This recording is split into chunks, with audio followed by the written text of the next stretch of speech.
কিন্তু আমার ধর্মের লোকেরা আপনি দেখবেন কাল সকালে আমার গালি দেবে যে কেন আপনি এটা নিলেন। তো এটা নিলে কি আমি আমার ধর্ম থেকে বাদ গেলাম? আমি বারবার একথা বলি, আমি মুসলমানের যেমন ধর্ম উপদেষ্টা, আমি হিন্দুরও ধর্ম উপদেষ্টা। বড় বড় নেতা আবার দুর্গা পূজায় গিয়েও বলে এটা বাঙালি জাতির উৎসব। নাউজুবিল্লাহ। আমি বুঝি না এরপরেও তার ধর্মমন্ত্রিত্ব থাকে কেমন? এইটা মৌলানা নামের কলঙ্ক।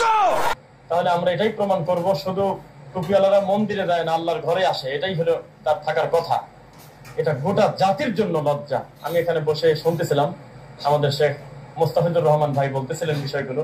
এটা খুব লজ্জাজনক কথা। আমি শুরুতেই একটা লেখা পড়ি আর কি, একটা পড়ার পরে তারপরে আমি আলোচনা শুরু করি। আমি সেভ করে রাখছি। উপরে একটু গালি আছে, সেটা আমি পড়তে পারবো না, সেটা আমার সাথে পড়া উচিত না। জয়শ্রী রায় নামে একটা হিন্দু একটা ছেলে, সে ফেসবুকে পোস্ট দিয়েছে, এটা হাতে রাখি। পোস্ট দিয়েছে হলো, আমরা তো তোদের মসজিদ অথবা তোদের কোনো উৎসবে যাই না, তাহলে তোরা আসিস কেন? তোদের ধর্মে তো বলা আছে হিন্দুদের উৎসবে যাওয়া নিষেধ, কারণ আমরা মূর্তি পূজা করি, আর তোদের ধর্মে স্পষ্ট এটা হারাম। তবুও তোরা আসিস কেন? তোদের নিজেদের ধর্মই তো তোরা মানিস না। ধর্ম যার যার উৎসব সবারই, কথাটা তো তোরা মুসলিমরা বানাইছিস। বুঝলাম যে উৎসব সবার, কিন্তু তোরা মুসলিম হয়ে হিন্দুর উৎসবে পালন করিস কেন? নিজেরা ঠিক হ। দুঃখিত এইভাবে বলার জন্য, কিন্তু কি করব, কি কারণ এর জন্য না বলেও পারলাম না, মাফ করিও। একজন হিন্দু লেখছে। এই 3 তলা টুপিওয়ালাদের জোতা মারলো না মুখে, গোটা ইসলামে কলঙ্ক দেওয়া হলো না? এই ছোট লোকের বাচ্চা আবার কথা বলতেছে, এখনো কোনো না কোনো মন্দিরে ভোট চাচ্ছে, অথচ আমার মুখে এই কথা মানায় বলা, মোস্তাফিজুর রহমানের মুখে কথা মানায়। যদি আমি আবার আর এক গ্রুপের লোক হতাম, আর এক দলের, আর এক তরিকার, আর এক মার্কার হুজুর হতাম, তাহলে এই কথা বলা মানে আমি শয়তানি করতেছি। যেহেতু আমাদের আর কোনো মার্কা নাই, আপনাকে বলি নাই যে ওই মার্কা বাদ দিয়ে আমার একটা নতুন মার্কা সেখানে সেল দেন, তাহলে আমার এই কথাটা বলা সাজে। এই চুপ থাকতে হবে, এই কথাটা সাজে আমার বলা। কারণ এই জাতি তার এলেমের সাথে, তার ভাইদের সাথে মুনাফিকি করতেছে। কত বড় লজ্জা! আমার আল্লাহর সাথে রানিং শিরিক চলতেছে, সেখানে গিয়ে শুভেচ্ছা জানাচ্ছে। আর সেই শুভেচ্ছা জানানোর পার্টিতে কত বেশি 5ই আগস্ট না আসলে আমরা বুঝতে পারতাম না। আমি আমাদের ভাইদেরকে বলি, আপনার কথা কি বলবো, 5ই আগস্টের আগের আহলে হাদিস আর 5ই আগস্টের পরে আহলে হাদিস মিলতেছে না। কিভাবে দিন খোসা বদলায়, এত লম্বা সংখ্যা হয়ে গেছে। ফেসবুকে তাদের ল্যাংটা পোস্ট, অথচ তাদের 1 বছর আগেও তাদের কর্মকাণ্ড, চলাফেরা, তাদের হালাকা, তাদের দার্স, তাদের প্রোগ্রাম, তাদের দাওয়াতি কার্যক্রম দেখলে মনে হতো আমার থেকে বড় হালাত।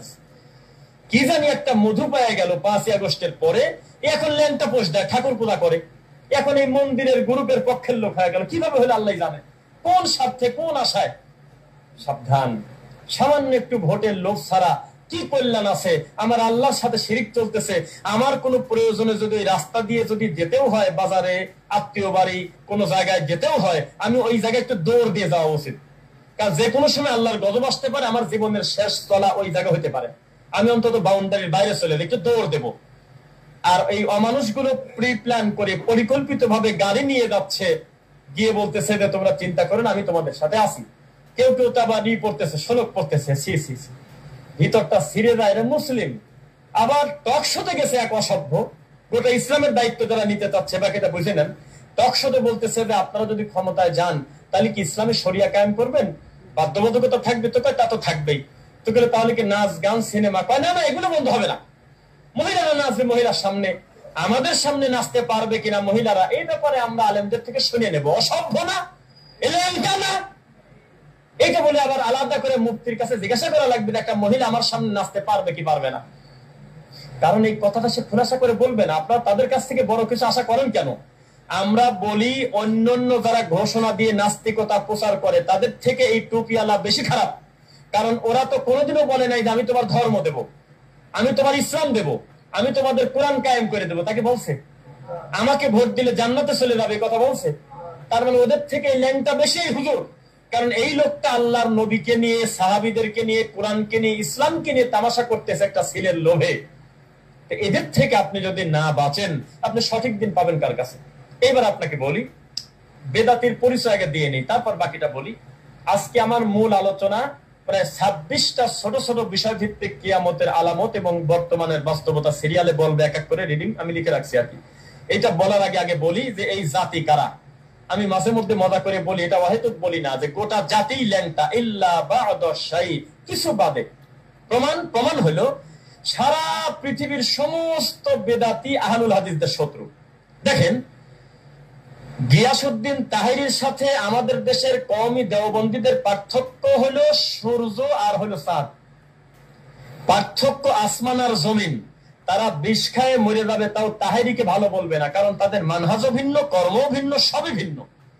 অথচ আজকেই তাহেরির সাথে আহলে হাদিসের কোন একজন লোকের অনলাইন বাহাস হোক, এই প্রত্যেক বেদাতি তাহেরির পক্ষ নিয়ে আহলে হাদিস ভাইকে গালি দেবে, আহলে হাদিস ভাইয়ের পক্ষ নিয়ে ওকে কিছু বলবে না। তাজ্জব ব্যাপার। গতকালকে একটা বাহাস হয়েছে মুফতি মীর মুয়াজ্জেম হোসেন সাইফি ভাই এবং শহীদুল্লাহ বাহাদুর নামক একজন ওই যে খাট পূজারি আছে না, এটা রশি, এই রশি গ্রুপের একজন আর কি। এই বাহাস যখন রানিং, তখন আমি আশ্চর্য হলাম, আমাদের দেশের অন্য ঘরানার লোকও ওই বাহাদুরের পক্ষ নিচ্ছে, যারা মূলত বাহাদুরদেরকে আমাদের মতো সহ্য করতে পারে না। কিন্তু যেহেতু আহলুল হাদিস মুখামুখি দাঁড়ায় গেছে, এখনো যদি ল্যাংটাও হয়, আমি ল্যাংটার পক্ষেই আছি। এটা হলো এই জাতি। এই জন্য আহলুল হাদিসদের কোনো বন্ধু জমিনে হতে পারে না, হবে হলো মুহাম্মদুর রাসূলুল্লাহ সাল্লাল্লাহু আলাইহি ওয়াসাল্লাম, তাদের একমাত্র ইমাম, এবং তাদের অনুসরণীয় হলো সাহাবায়ে কেরামদের নীতি ইনশাআল্লাহ। আপনি কত প্রমাণ চাচ্ছেন? একটা হুজুর খোলা মাঠে এসে বলতেছে না যে মন্দিরে যাওয়া যাবে না, মন্দিরে গেলে শিরিক হবে, আল্লাহর রাসূলের এই হাদিসটা প্রমাণ হয়ে গেল, মাতা ইয়াউমুস সাআ, ততদিন কিয়ামত হবে না যতদিন আমার উম্মত মুশরিকদের সাথে, মূর্তি পূজারীদের সাথে মিশে না যাবে। 5732 কি করবেন বলেন? একটা হুজুর এই কথা বলবে না, কেউ বলে না। সুদ যেমন অনেকটা হালকা হয়ে গেছে, পাপটা একটু অনেকটা স্বাভাবিক হয়ে গেছে, কেউ কেউ গর্ব করে বলেই ফেলে মাঠে ময়দানে, সুদ আমরা খাই না কিনা, সবাই তো কম বেশি খাই। একটা পর্যায়ে এরকম এসে যাবে যে মূর্তি পূজা আর আমাদের নামাজের কি এমন পার্থক্য আছে, এরকম বলেই দেবে একটা হুজুর, কখন জানি বলে দেয়। যেভাবে 2018 না 19 সালে একটা আলোচনা হচ্ছিল, স্ট্যাচু মূর্তি জায়গায় জায়গায় থাকবে কি থাকবে না, তখন দুইটা গ্রুপ হয়েছিল। এক গ্রুপ বলেছিল যে মূর্তিগুলো রবি ঠাকুরের বা বিভিন্ন জায়গায় আমরা দেই, এটা সরাসরি মন্দিরের মূর্তির হুকুমে আসে না, এটা থাক। আর এক গ্রুপ বলছিল যে না, কোন ছবি, কোন মূর্তি, কোন প্রতিকৃতি, এটা শরীয়তে নিষেধ, নবী বলেছেন ভেঙে খান খান করে দাও। এই দুই গ্রুপের আলোচনার ভিতরে একটা টক শো হলো। টক শোতে একটা বড় হুজুরকে ডেকে নিয়ে গেল, আমরা পাবনার ভাষায় তাকে বলি হলো মিটানো হুজুর, মানে আগেই বলা যে অন্য দিনের থেকে আজকে 2000 টাকা ধরে দেবো, চলে আসো। এই মাল চলে গেল টিভির ভিতরে, যা বলতেছে যে আল্লাহর কাবা ঘর তো মূর্তি, এটাও তো একটা স্ট্যাচু, নাউজুবিল্লাহ মিন যালিক। আর হুজুর মুখ ভর্তি দাড়ি, মাথায় টুপি, কোনো না কোনো জায়গা থেকে 100% একবার কামেল না ডবলও করতে পারে, অস্বীকার কিছু নেই। এই তো আমরা হুজুর, এই তো আমাদের অবস্থা, এই তো আমাদের দিনের অবস্থা। মানে আমাদের সমাজে আমার খুব লজ্জা লাগে, আমরা যখন মাহফিলে যাই, অনেক জায়গার কমিটি বুঝতেই পারে না দুনিয়ার সবচেয়ে দামি ওয়াজ হলো আকীদার ওয়াজ, ইমানের ওয়াজ, এটা বুঝতে পারে না। তারা ভয় পায়, তারা মনে করে যে আমি শুধু আমল করলেই হবে, সমাজে যাতে ফিতনা না হয়, সবাই মিলেমিশে চলবে, এইরকম একটা ওয়াজ করে দিক। অথচ বুঝতে পারে না এই জাতির সবচাইতে গুরুত্বপূর্ণ জিনিস যে, সেই জিনিস থেকে বেখেয়াল, তার নাম হলো ইমান, তার নাম হলো আকীদা। এই ব্যাপারে এলেম নাই, খোলাসা করে খোলা মাঠে বলে না কেন 7% হিন্দুর ভোট আমার দরকার নাই। আমার একটা দুঃখ, আমি পোস্ট দিছি গতকালকে, যে এই হিন্দুটা আপনাকে ভোট দিবে কেন, একটা জবাব দেন। কেউ দেয় না, খালি গালি দিচ্ছে, হয়তো ইহুদির দালাল, এই তো জবাব। তোরা হলো, তোদের ভিতরে জিহাদি তামান্না নাই, এই তো জবাব। আমি বললাম একটা হিন্দু কেন সে আপনাকে ভোট দেবে, কথাটা বলেন, কেউ পায় না, বলছে কেউ আপনাকে জবাব দিচ্ছে, দেয় না। একটা লোকও বলল না যে একটা লোক আমার আল্লাহকে ভাগ করে অন্তত 33 কোটি বানাইছে। একটা লোক একটা কুত্তাকেও বলতেছে ভগবানের বাইরে কেউ না, যেহেতু নড়াচড়া করে। একটা লোক বলতেছে হনুমানের জন্য আলাদা একটা মন্দির করো, হনুমান আমাদের দেব। একটা লোক বলতেছে কৃষ্ণ, রাম, বিভিন্ন নাম দিয়ে তারা তাদের রবের আসনে বসিয়ে রাখছে। এই লোকটা একটা হুজুরকে ভোট দিচ্ছে, কি একটা কথা। যেই হুজুর ঘোষণা দিয়ে দিচ্ছে আমি কোরআনের হুকুম চালু করবো, তাহলে ওই মালায়নকে ভোট দেয়, কোন জ্বালা কন্ত। কারণ তাদের কাছে গিয়ে হুজুর বলতেছে চিন্তা করে না, তোমাদের মন্দির পাহারা আমরা দেবো, তোমাদের যত বাজেট লাগে, চাইল লাগে, যা লাগে আমরা দেবো। নারকেল ফাঁকাও দুর্গার সামনে, কালীর সামনে, ভগবতের সামনে আসি তো আমরা। আগামী বছর এরকম হইতে পারে, আগামী বছর যদি এই দিনে এই লক্ষ্মী পূজা বা এই কি পূজা, এই পূজার আগে যদি ভোট না হয়, তাহলে দেখবেন যে তারা খোলা মাঠে একটা মিছিল বের করতে পারে যে এই মুসলমানদের টুপিওয়ালা হুজুরদের চাপে আমাদের ঠাকুরের মুখ ভালো করে দেখতে পারতেছি না। একটা দরখাস্ত লিখবে, সংসদে একটা পাশের চেষ্টা করবে যে এত পরিমাণ মুসলমান আমরা আমাদের ঠাকুরের ঘরে চাই না, এদেরকে একটু কম করা হোক, প্রতি এলাকা থেকে 2 জন করে আসেন, বেশি আসবেন না। এত বড় মানুষ, এত বড় পশু এরা। সব হুজুর নীরব, আল্লামা তাফসীর কারকরা সব নীরব বসে আছে। কি কারণে? একটু ভোটের আশায়, একটু দুনিয়াবি লোভের আশায়। বলে দেন আসলামতু লিরাব্বিল আলামিন, আল্লাহর কাছে আমি আত্মসমর্পণ করলাম, তিনি হলেন রব্বুল আলামিন। আরে তোর মতো 7 জন 6 জনের হিসাবটা আমি ধরেই নাই। তোরা প্রকাশ্য আমার আল্লাহর শত্রু, আমার ইমানের শত্রু, আমার রক্তের শত্রু, আমার জানি শত্রু, আমার মানি শত্রু। কেন আমি তোর ভোট আশা করবো? এটা বলে দেন। এই 7 জন চলে রাখ। আরে 7 জন মূলত দেয়ও না, এই 6 জন আসলে ওদের দেবে না, এরা বোঝে না।